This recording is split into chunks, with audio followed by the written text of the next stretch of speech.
여러분 안녕하십니까. 인성강좌 선비가 되는 공부 학교 모범을 중심으로 제6강 스승을 잘 섬겨라 라는 주제로 여러분과 같이 이야기를 해보도록 하겠습니다.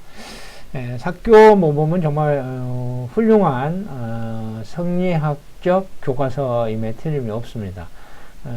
성리학에서 이야기하는 기본적인 공부론 또 여러가지 것들을 아주 일목요연하게 잘 아우르고 있습니다.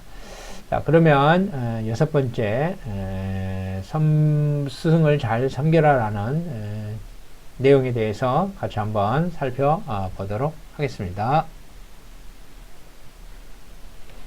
저희들이 지금 지난 시간까지 했던 걸 한번 또 정리하면서 넘어가면 또 여러분들 이해에 돕는 것 같아서 조금 더 하겠습니다. 첫 번째 부분은 이제 들어가는 말 해서 전체적인 개괄에 대해서 이야기를 했었죠. 그 다음에 두 번째는 뜻을 세워라 라고 하는 겁니다. 이게 율곡 공부의 제일 중요한 키입니다.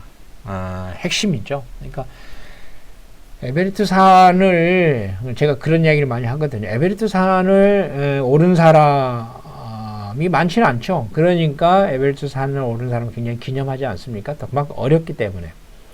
그런데 에베레스트 산을 오른 사람들은 공통점이 뭐냐 하면 에베레스트 산을 오르겠다라고 하는 생각이 있었던 사람들이죠.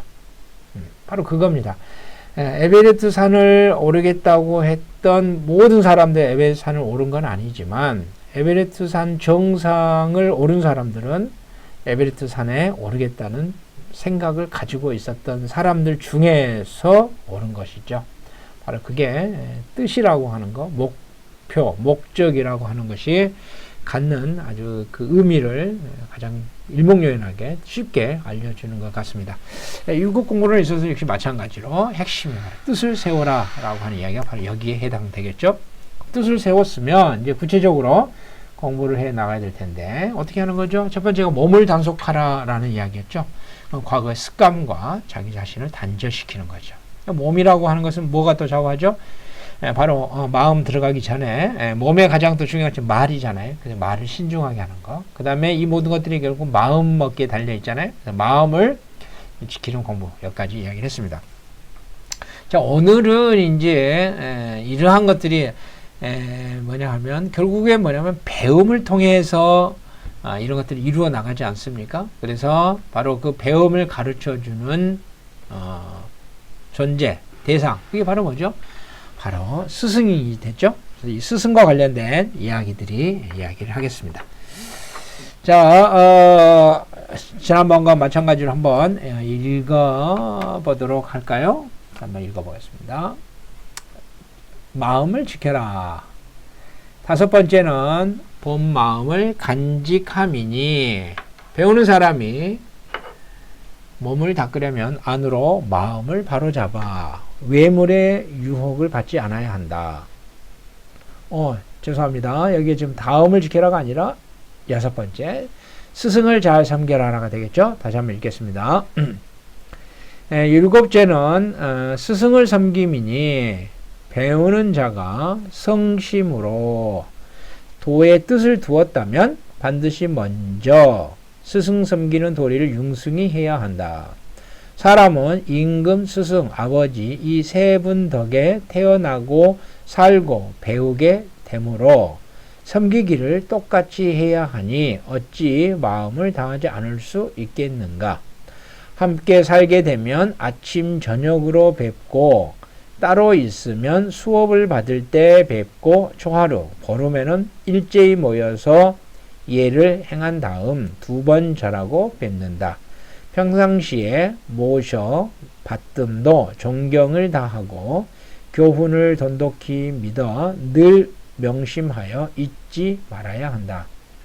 만일 스승의 말씀과 행하는 일에 의심나는 점이 있을 때는 조용히 질문하여 그 잘잘못을 가려야 하며 곧 자기의 사견으로 스승을 비난해서는 안 된다. 또는 의리를 생각하지 않고 스승의 말만을 맹목적으로 믿어서도 안 되며 봉양하는 정도에 있어서는 힘에 따라 성의를 극진히 하여 제자의 직분을 다해야 한다. 여실하죠? 여기 부분들과 관련된 이야기들, 네, 이 부분과 관련된 표시를 제가 다시 한번 해보도록 하겠습니다. 자, 이 스승을 섬기미니 배우는 자가 성심으로 성심을 진심으로 도의 뜻을 두었다면 이렇게 이야기했죠. 그러니까 아까 제일 처음에 공부 시작할 때 뭐죠? 도의 뜻을 둔다는 거죠. 그러면 뭐죠? 이 도의 뜻을 두었으니까 마음을 하는데 그 뜻하고 뭐죠? 배워야 되는 거잖아요. 그러니까 결국은 뭐냐면 그 가르침을 주는 분 누구죠? 스승이죠. 그래서 스승 섬기는 도리를 융숭히 해야 된다라는 거죠. 근데 이 스승이 어느 정도냐면 임금, 스승, 아버지 이 세 분과 군사부 일체라는 말이 바로 이 말이죠. 임금이라든지 스승이라든지 아버지. 왜냐하면 임금으로는 뭐죠? 아버지 덕에는 태어나고 그 다음에 임금 덕에는 살고 스승 덕에 배우게 되니까 똑같이 한다 이런 말이죠. 그 다음에 이 밑에 보면 같이 스승과 같이 살게 됐을 때는 아침 저녁으로 뵙고 이거 뭐냐면 부모에게 하는 거 똑같은 거죠. 그 다음에 따로 살게 될 때는 수업을 받을 때 뵙고 그리고 나서 또 초하루가 보내면 반드시 모여서 예를 한다면 2번 절하고 뵙는다 이제 이런 거죠. 역시 이런 거는 그 옛날 조선시대 이렇게 했다는 거잖아요. 그래서 오늘날하고 이제 다른 이런 것들을 보면서 또 이게 몇백 년 전의 이야기잖아요. 이렇게 했구나 라는 것을 굉장히 실감 있게 알게 됩니다. 자, 그 다음에 여기 보면은 참 이 부분도 굉장히 이제 구체적인 이야기죠. 스승의 말씀과 행하는 의심 있을 때는 어떻게 하냐? 조용히 질문해서 잘잘못을 가려야 한다 이 말이죠. 그러니까 함부로 막 이렇게 하니까 조용히 질문하는 여기도 참 그 깊은 뜻이 있죠.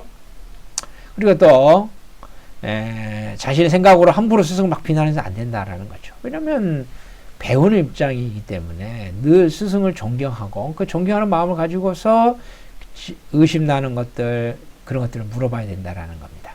그리고 또는 그렇다고 하더라도 스승의 말을 맹목적으로 믿어서도 안 된다. 이런 부분들도 참 여실하죠. 그리고 봉양하는 정도에 있어서는 힘에 따라서 그러니까 성의를 극진히 하는 건 맞지만 그 봉양하는 정도의 힘에 따라서 하는 거죠. 비공과례, 과공비례라는 말이 있어요.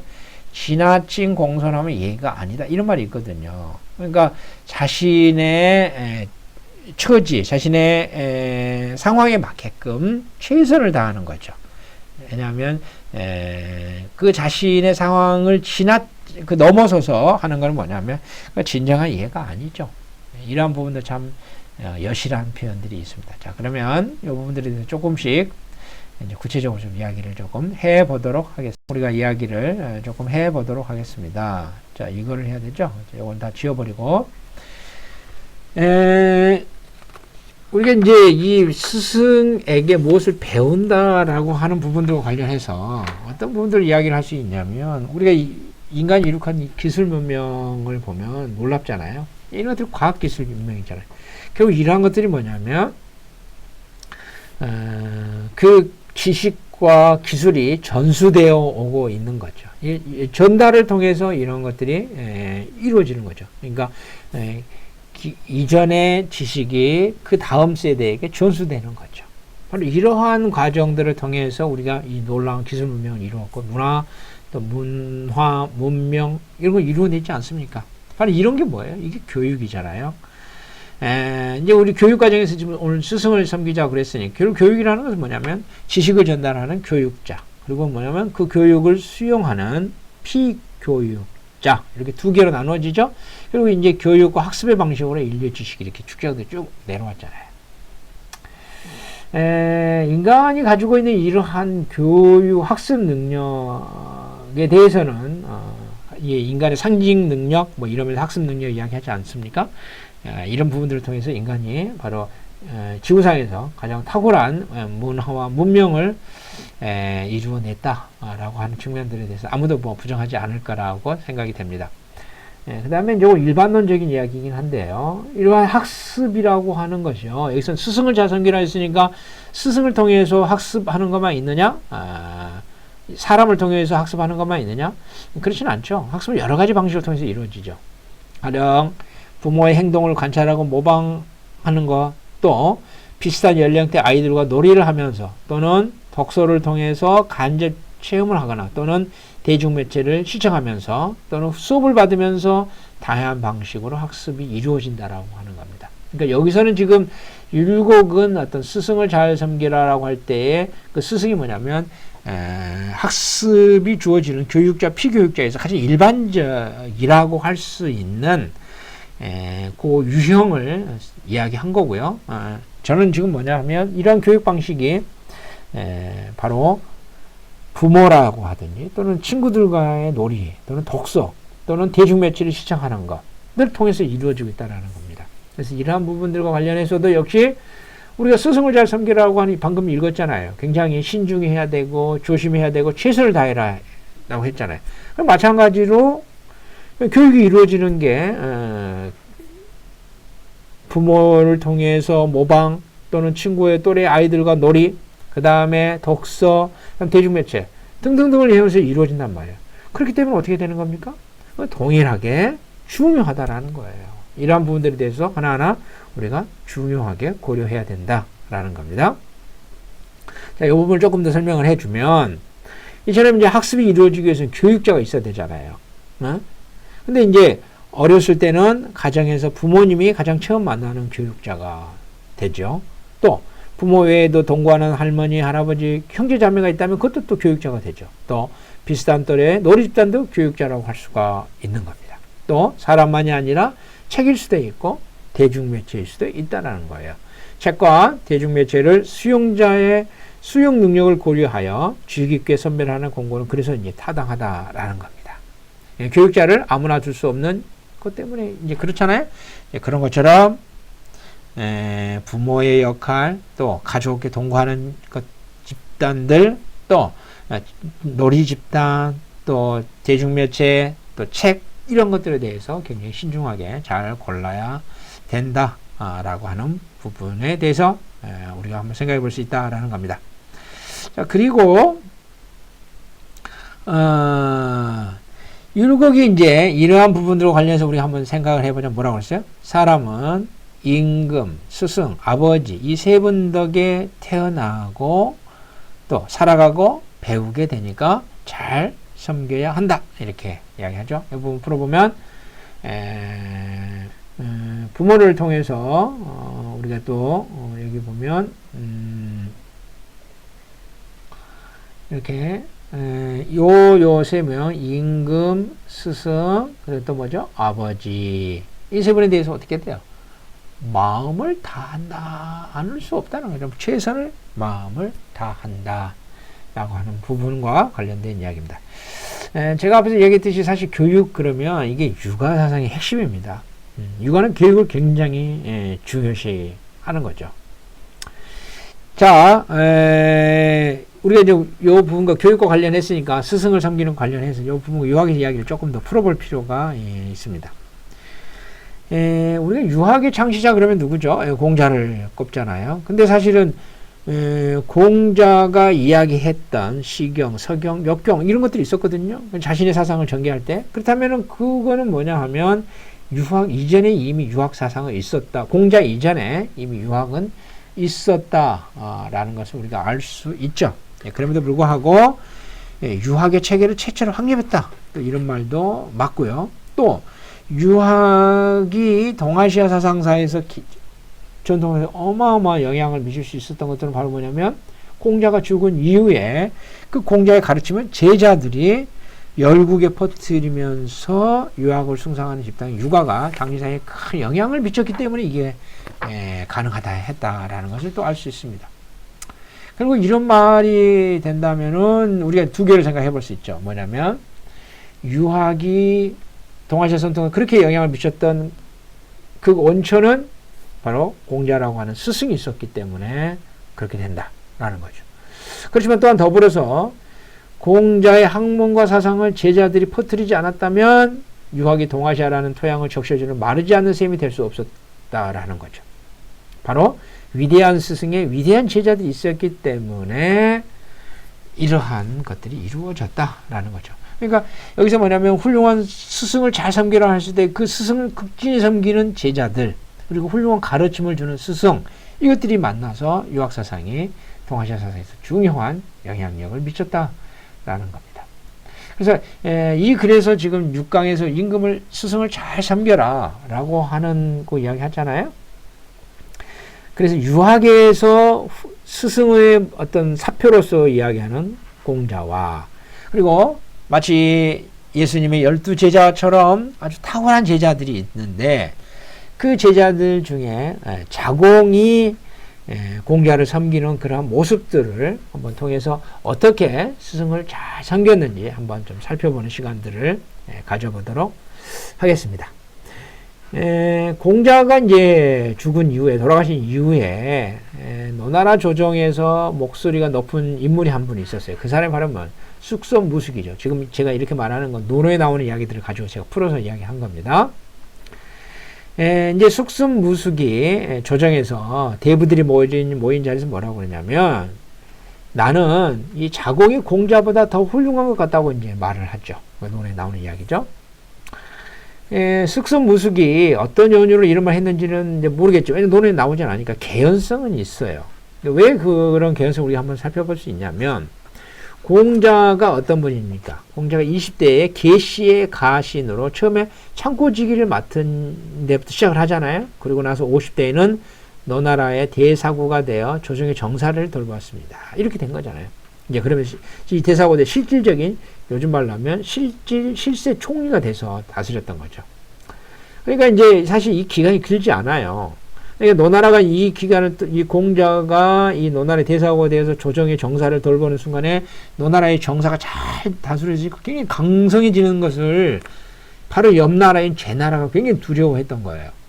그래서 제나라에서는 미녀학단을 보내 노나라를 이제 흔들려고 하잖아요. 이제 사기의 기록을 보면은 이제 이런 이야기들 사기에 이제 나오는 건데, 사기의 기록을 보면은 당시 공자가 펼친 정책 어땠는지 충분히 이제 짐작을 할 수 있어요. 근데 이제 공자가 이렇게 선정을 펼쳤지만 길지는 않죠. 왜냐하면 이제 공자가 떠나잖아요. 그 떠나는데 이제 바로 미녀학단과 관련된 부분들의 기사들이 있지 않습니까? 바로 어떻게 보면 제나라의 미인과 통했다고 할 수도 있겠죠. 이제 그 길로 공자는 자신의 이상을 펼칠 군주를 찾아서 14년 동안 이제 천하를 주유하는 고단한 삶을 살게 되는 거죠. 이제 그리고 나서 그 14년의 주유를 돈 다음에 이제 노년에 이르렀을 때 염구 등의 제자들이 이 노나라에서 정치를 하면서 굉장히 신임을 얻게 되잖아요. 그러면서 이제 다시 노나라를 컴백하게 되는 거죠. 이제 컴백한 이후에는 실질적인 현실 정치는 관여하지 않고 고문 정도의 역할을 하면서 주역, 춘추, 시경 등 육아 경륜들 정리해서 1000년이 지나도 허무너지지 않을 유학의 토대를 세우는 데 전력을 쏟게 되잖아요. 이게 이제 공자의 전반적인 이야기지 않습니까? 근데 그게 비해서 자공은 어땠냐면, 공자가 돌아가신 이후에 또 그 이전부터 당시 노나라의 여러 현안을 처리하는데 출중한 능력을 이제 보여준 인물이었죠. 공자도 이제 인정을 했듯이 영민하고 또 수완 좋고 말 잘하는 자공은 자신의 능력을 10분 발휘했단 말이죠. 자, 그러면 공자는 이제 이러한 궤적들을 살았고, 자공은 이제 실질적으로 쑥선무숙 활동하던 시절에 그 실력을 발휘하고 있었던 거죠. 그러니까 이제 쑥선무숙이 공자가 성인이라는 당시의 평가를 완전히 부정하지는 않았지만, 아마도 이제 공자하고 조정에서 같이 일을 해보지 않은 상태라 공자에 대한 세평이 사실보다 좀 불려진 것 같다는 의심을 했을 수가 있다라는 거죠. 그러니까 이런 연유로 자공을 높이고 공자를 낮춘 것 같기도 하다라고 이제 제가 생각을 한번 해본 겁니다. 이렇게 이제 했을 때에 이제 자공의 이야기를 듣고 어떻게 반응을 했냐면, 말은 이제 자신을 칭찬하는 말이긴 한데, 이제 자공이 이렇게 말해요. 뭐라고 하냐면, 궁궐의 담장에 비유하면 나의 담장은 어깨에 미쳐서 집안의 좋은 것들을 들여다볼 수 있지만 우리 선생님 공자의 담장은 여러 길이 되는 아주 높다 이 말입니다. 그래서 그 문을 들어가지 않으면 그 종묘의 아름다움과 백관의 많음을 볼 수가 없어요. 그 문을 들어간 자가 드무니까 숙선무숙이 이렇게 말한 건 당연하지 않겠습니까? 라고 이런 식으로 이야기를 해요. 자공의 말을 들어보면 의례적으로 스승을 높이는 말은 아니에요. 진정으로 스승을 이해하고 흠모하는 모습이 드러나고 또한 숙선무숙을 우회적으로 비판하는 것도 좀 멋진 표현이죠. 숙선무숙이 이제 이 말을 두고 나서 나중에 또 공자를 대놓고 헐뜯어요. 그러니까 자공이 한 말을 들은 다음일 수도 있겠죠. 자공이 이번에는 이제 강하게 말합니다. 뭐라고 이야기하냐면 그러지 마시오. 공자는 헐뜯을 수가 없습니다. 타인의 얻은 것은 언덕과 같아서 넘을 수 있지만 공자는 해와 달과 같아서 넘을 수 없습니다. 사람들이 비록 스스로 끊고자 하더라도 어찌 해와 달의 손상이 되겠습니까? 다만 자기의 분수를 알지 못하는 것을 보일 뿐입니다. 지금 이 숙선무숙이 공자를 폄하하는 첫 번째 자공의 답변과 두 번째 답변이 좀 격조가 다르죠? 두 번째는 뭐냐면 이제는 공자를 해와 달에다 비교하는 거죠. 해는 낮에, 밤은 달에 만물을 비추잖아요. 만물을 비추는 해와 달처럼 공자는 인간 세상의 표준이 되는 성인이니까 분수도 모르고 함부로 말하지 말라 라고 이야기하죠. 아까 앞에서는 조금 우회적으로 비판했는데 여기서는 굉장히 단호한 어조로 수선무술 비판을 하고 있죠. 네. 자, 이런 것처럼 이 자공의 공자에 대한 모습들을 볼 수 있습니다. 스승을 극진히 잘 섬기는 모습이죠. 그렇다면 자공은 공자로부터 전폭적인 지지와 격려만을 받았냐 하면 그렇지 않단 말이에요. 제자 중에서 유일하게 칭찬 일색인 제자는 누구냐면 바로 일찍 죽었던 안현이에요. 안현 외에는 이 칭찬만을 받은 제자들이 거의 없어요. 자, 근데 이제 안현은 애석하게도 공자보다 먼저 죽었잖아요. 그럼 자공은 어떤 인물이냐? 자공은 말이 출중하고 일을 처리하는데 능숙하단 말이에요. 그리고 또 공자가 14년 동안 천하를 주유하는데 그 엄청난 비용들이 들잖아요. 그 소요되는 경비를 자공이 거의 지불했다고 그렇게 또 이야기를 합니다. 그러니까 자공은 뭐냐면 유상, 유학자이면서 상인, 그래 모델 중에 하나잖아요. 그래서 자공은 장사에도 밝아서 많은 돈을 벌어가지고 그 돈으로 이제 경비를 제공했잖아요. 그러니까 외교에 탁월하다, 말에 탁월하다 이런 말이 나온 거죠. 판단이 빠르고 일처리가 단단한 자공은 사람을 평가하기를 잘했잖아요. 그래서 공자가 자공은 똑똑해서 그런지 몰라도 나는 그럴 시간이 없다라고 애둘러서 또 질책하기도 또 했죠. 또 이제 자공이 남이 자기에게 행하기를 원하지 않는 것은 나도 또 남에게 행하지 않고자 하자 이렇게 뭐냐면 너는 아직 그 수준이 아니다 이렇게 또 이제 약간 조금 허야하지 않는 그런 걸 또 이야기를 해줬고 또 이제 뭐라고 그랬어요? 공자가 자공에게 안현과 자신을 비교해보라고 한 적이 있을 때 하고는 따지기를 자공이 뭐라고 그러냐면 저가 감히 안현과 비교할 수 있겠습니까? 안현은 하나를 들으면 열을 알고 저는 하나를 들으면 둘을 압니다. 이렇게 이야기를 하는 거죠. 공자가 그 말 듣고는 뭐냐면 그래 너는 안현만 못한다. 이렇게 또 이야기를 하는 거죠. 이런 글들을 봤을 때에 하나를 듣고 둘을 아는 수준은 열을 아는 최상 등의 수준은 못 미치지만 우등한 수준은 맞잖아요. 하나 듣고 둘을 아는 그것도 대단한 수준이죠.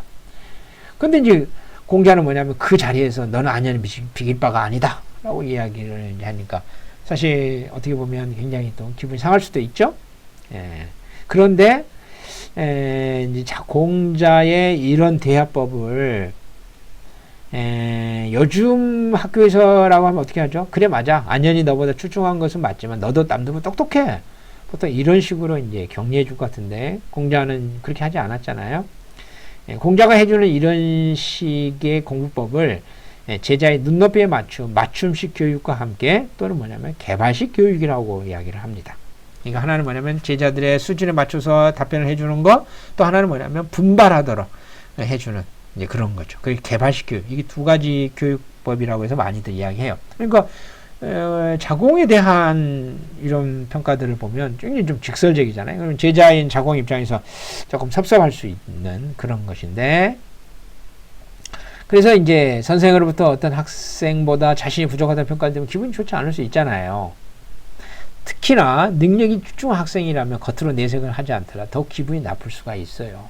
사실 그렇습니다. 이게 똑똑한 학생은 또 그런 부분이 있거든요. 근데 이제 공자가 지금 자공한테 하는 걸 보면 자공이 기분이 나쁠 수도 있죠. 근데 그러면 자공을 보세요. 공자가 천하를 주유할 동안에 돈을 다 댔죠. 그런데도 이러한 이야기를 듣죠.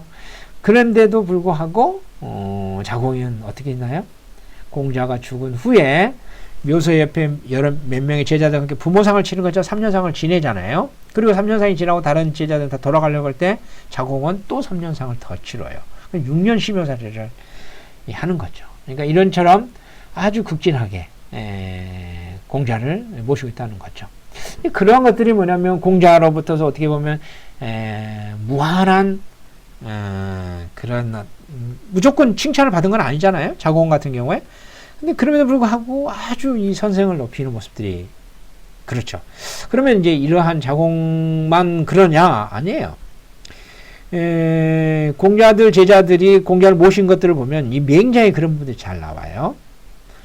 제자들이 공자를 갖다 하늘처럼 떠받들었단 말이에요. 그 맹자에 보면 제아는 요순보다 공자가 낫다고 그렇게까지 이야기했어요.